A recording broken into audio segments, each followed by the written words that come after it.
শীতে অনেকেরই সর্দি কাশির সমস্যা বেড়ে যায়। এই সমস্যা কমাতে নিয়মিত লবঙ্গ চা খেতে পারেন। পুষ্টিবিদরা শীতের সময়ে লবঙ্গ চা খাওয়ার পরামর্শ দেন। তবে লবঙ্গ চা শুধু ঠান্ডাজনিত সমস্যাই দূর করে তা নয়, বরং শরীরের আরও অনেক উপকার করে, যেমন রোগ প্রতিরোধ শক্তি বৃদ্ধি। লবঙ্গে থাকা অ্যান্টিঅক্সিডেন্ট শরীরকে টক্সিন মুক্ত রাখে, এর ফলে রোগ প্রতিরোধ ক্ষমতাও বাড়ে। হজমে সহায়ক। লবঙ্গ চা হজমে সহায়ক এনজাইম নিঃসরণে সাহায্য করে, পেট ফাঁপা এবং গ্যাসের সমস্যাও দূরে রাখে।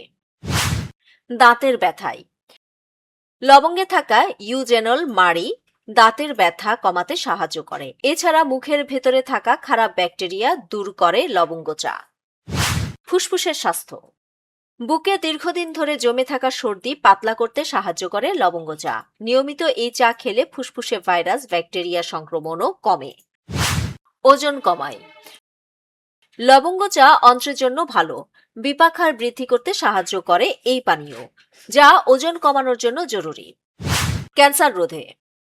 লবঙ্গে থাকা প্রদাহনাশক উপাদান ইনফ্লেমেশন নিয়ন্ত্রণে রাখতে সাহায্য করে। বিভিন্ন গবেষণায় দেখা গেছে ক্যান্সার প্রতিরোধেও এই চায়ের বিশেষ ভূমিকা রয়েছে। ডায়াবেটিস নিয়ন্ত্রণে। শীতের সময়ে খাওয়া দাওয়া একটু বেশি হয়, এর ফলে রক্তে শর্করা বাড়তে থাকে। লবঙ্গ চা পানে ইনসুলিনের কার্যক্ষমতা স্বাভাবিক থাকে। খাবার খাওয়ার পর হঠাৎ করে রক্তের শর্করা বাড়ে না।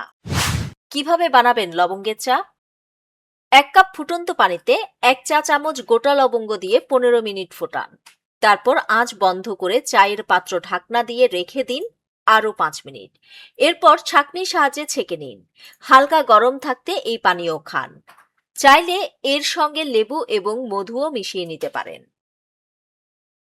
নিউজ ডেস্ক, দৈনিক পূর্বকোণ।